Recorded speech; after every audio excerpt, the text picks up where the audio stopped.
तो वेलकम है गाइस, चलिए शुरू करते हैं आज का टॉपिक। एंड इस वीडियो में हम लोग बात करने वाले जितने भी लोग पारा मेडिकल के लिए अप्लाई किए हैं ना फॉर्म, ठीक है, तो उनका किस टाइप से एग्जाम होता है, क्वेश्चन किस टाइप से आते हैं, आइए देखते हैं डायरेक्टली।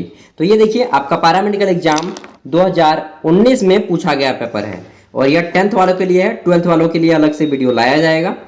तो क्वेश्चन बुकलेट देखिए, यहाँ पे आपका 2019 का पेपर है। क्वेश्चन बुकलेट नंबर यहाँ पे सबसे पहले दिया होता है आपका, ये देखिए, जैसे कि 80785, ये आपका क्वेश्चन बुकलेट नंबर होता है जो कि हमारे पेपर पे फिल करना होता है, ठीक है। उसके बाद देखते हैं, तो पेपर के बाद रोल नंबर आता है, यहाँ पे फिल करना होता है, ठीक है। तो आपको सारा का सारा हमारे पेपर में फिल करना होगा। समय आपको 2.5 घंटे दिए जाते हैं, फुल मार्क्स 150 होता है। एंड इस पेपर में बेसिकली हम लोग आज की इस वीडियो में मैथ का क्वेश्चन करेंगे, ठीक है। मैथ के कुल 50 क्वेश्चन होते हैं, जिसमें से 25 क्वेश्चन आज हम लोग मैथ के करने वाले हैं विथ आंसर। तो चलिए देखिए, शुरू करते हैं। ये सेट ए में पूछा गया पेपर तक। किस सेट में? सेट ए में। तो सेट ए बी सी होता है। एंड जो आपके टोटल लैंग्वेज होते हैं क्लास 10th में, उसके भी बात कर लेते हैं।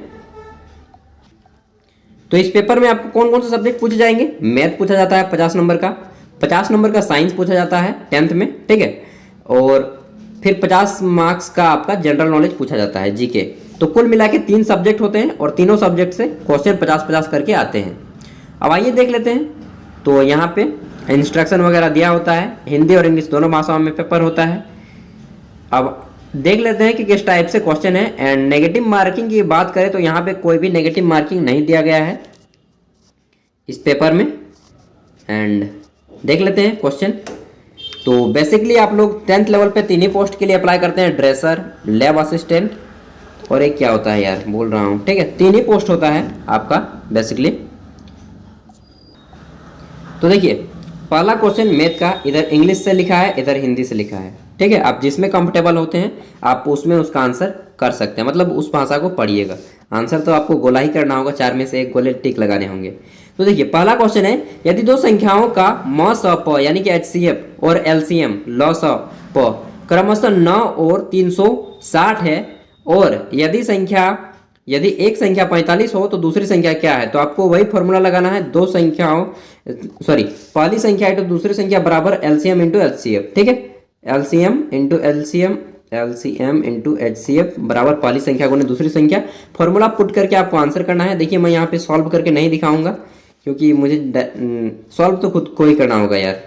सभी प्रश्नों का आंसर मुझे भी नहीं मालूम है मैथ वाले, ठीक है। तो सभी का मैं आपको आंसर बता दूंगा। जैसे कि क्वेश्चन नंबर 1 का राइट आंसर हो जाएगा आपका 72, ठीक है। सॉल्व कीजिएगा तो 72 इसका राइट आंसर आ जाएगा। आगे देखते हैं क्वेश्चन नंबर 2। और यहाँ पे क्वेश्चन नंबर 2 बोला गया है कि वह छोटी से छोटी संख्या जिसमें 20 बढ़ाया जाने पर वह 90 व 144 से पूर्णतः विभाजित हो जाए। तो देखिए, बोर्ड मास का जैसा ही सिंपल सा क्वेश्चन पूछा गया है। इसका राइट आंसर हो जाएगा आपका 2 का 700, ठीक है। कितना हो जाएगा? 700। देखते हैं नेक्स्ट।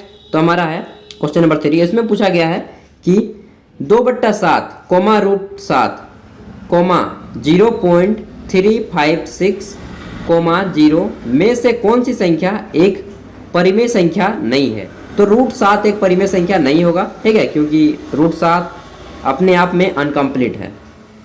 आगे देखते हैं। तो क्वेश्चन नंबर 4 है कि एक द्विघात बहुपदीय जिसका 1 0 6 और शून्यों का योग 0 है तो क्या होगा? शून्यों का योग 0 है तो द्विघात बहुपद का जो है स्वरूप बताना है कि द्विघात बहुपद का स्वरूप कैसा होगा। तो इसका राइट आंसर हो जाएगा आपका x² - 36, ठीक है। तो स्क्वायर हो जाएगा दोनों का, 6 का भी स्क्वायर हो जाएगा, 36 सिंपल सा है। एंड x का स्क्वायर होता है तो x² - 36। आगे देखते हैं। तो हमारा क्वेश्चन है कि m का मान क्या है यदि x - 3 4x² - 6 - m का एक गुणनखंड है। तो 5 का राइट आंसर हो जाएगा आपका 18, ठीक है, ऑप्शन ए। आगे देख लेते हैं। देखिए, सॉल्व आपको खुद से करना होगा घर पे, और कहाँ से कीजिएगा तो ये भी मैं बता देता हूँ। जो 10th की किताब होती है, सभी के सभी क्वेश्चन 10th से ही पूछे जाएंगे, एक भी क्वेश्चन बाहर नहीं होता है 10th से, ठीक है। तो 10th लेवल का एग्जाम है, तो 10th के ही सारे के सारे फिर से मैथ फॉलो कीजिए, आपके आंसर आ जाएंगे। देखिए क्वेश्चन नंबर 6 है, शून्यों के रूप में -2 और 5 होने वाले द्विघात बहुपदों का शून्य संख्या क्या है? तो द्विघात बहुपदों की ऐसी संख्या हो जाएगी आपकी 1। ठीक है, आगे देखते हैं। क्वेश्चन पूछा है 7 नंबर, बहुपद x³ - 3x² + 5x - 3 को x² - 2 से विभाजित करने पर शेषफल क्या प्राप्त होगा? तो वही फॉर्मूला लगाना होगा आपको, रफ करना होगा। एंड रफ के लिए आपको विशेष रूप से 2-3 पेज यहाँ पे दिया जाता है लास्ट में। तो 7 का आंसर हो जाएगा आपका सी, आपका राइट आंसर आना चाहिए। 7x - 9 आपको मैच करके देख लीजिएगा सॉल्व करके। ठीक है, आगे देखते हैं। क्वेश्चन नंबर 8 में पूछा गया है कि यदि दो अनुपूरक कोणों में से बड़ा कोण 18 डिग्री अधिक है तो छोटा कोण क्या होगा? तो x मानिए एगो x + 18 इक्वल टू पूरक कोणों का योग कितना होता है? ठीक है, उसको करके आपको इसका आंसर आइएगा तो आ जाएगा, कितना आएगा? 81। राइट आंसर आ जाएगा आपका 81, 81।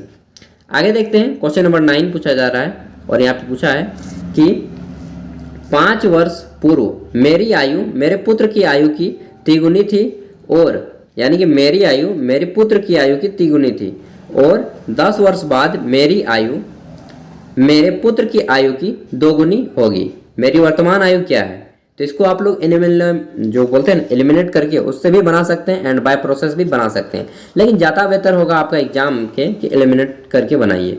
तो 50 साल इसका राइट आंसर हो जाएगा। 5 वर्ष पूर्व मेरी आयु मेरे पुत्र की आयु की तिगुनी थी। ठीक है, यानी कि 45 साल में इनके पुत्र की जो आयु थी उसकी आयु की, अरे यार लाइन भी कट गया। आगे देखते हैं क्वेश्चन। तो क्वेश्चन नंबर 9 के बाद हमारा आता है क्वेश्चन नंबर 10 एंड ये क्वेश्चन है कि एक भिन्न के अंश और हर में 2 जोड़ने से 9/11 और 3 जोड़ने से 5/6 हो जाता है, तो भिन्न क्या है? आपको बताना है इसका राइट आंसर क्या होगा। तो इसका राइट आंसर हो जाएगा आपका 7/9। क्या हो जाएगा? 7/9। देख लीजिए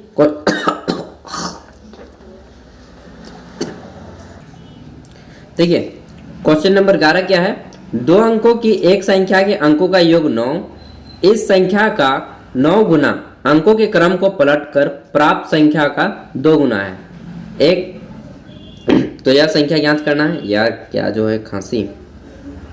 तो इसका राइट आंसर हो जाएगा आपका 18। क्या हो जाएगा? 18। ठीक है, 18। आगे देखते हैं। क्वेश्चन नंबर 12 है, यदि 4x + py + 8 = 0 और 2x + 2y + 2 = 0 समीकरणों के युग्म का एकमात्र हल है तो p डैश के बराबर नहीं है। किसके बराबर नहीं है? तो इसको बताना है। तो 12 नंबर का आपका राइट आंसर हो जाएगा 4। यह 4 के बराबर नहीं है। आगे देखते हैं 13 नंबर। क्वेश्चन है कि यदि समीकरण bx + यार अल्फा इतना छोटा छोटा है ना, सॉरी ax है यहाँ पे। ठीक है, थोड़ा सा दिखने में आपको दिक्कत होगा। यदि समीकरण ax + by + c = 0 और dx + ey + c = 0 समान सीधी रेखा को दर्शाते हैं तो ab = bc, ab = bd, ac = ad या ad = dc। क्या होगा? इसका राइट आंसर आपका हो जाएगा ab = dc। ठीक है, आगे देखते हैं। तो क्वेश्चन नंबर 14 है और इसमें पूछा गया है कि यदि 1/2x + 1/3y = 2 और 1/3x + 1/2y = 13/6 13/6 तो x और y के क्रमशः क्या होंगे? तो x और y यहाँ पे आपका क्रमशः हो जाएगा 1/2 और 1/3। ठीक है, 1/2 और 1/3 रख के देखिए उतना ही मान आएगा। आगे देखते हैं 15 नंबर क्वेश्चन और ये पूछा जा रहा है कि द्विघात समीकरण x² - 20x + 1 = 0 के मूल क्या होंगे? तो जब इसका मूलों का दोनों याद कर लीजिएगा। ठीक है, मूलों का गुणनफल, मूलों का योग। ठीक, अल्फा + बीटा, अल्फा × बीटा दोनों याद कर लेना है। क्लास 10 पूरा पढ़ लीजिए, सारा का सारा बन जाएगा। तो इसका राइट आंसर हो जाएगा आपका 1/10 और 1/10। ठीक है, आगे देखते हैं, यानी कि बहुपद के दो समान मूल होंगे। देखिए क्वेश्चन नंबर 16 है, समांतर श्रेणी 3, 8, 13, 18 डैश डैश डैश का कौन सा पद 78वां होगा।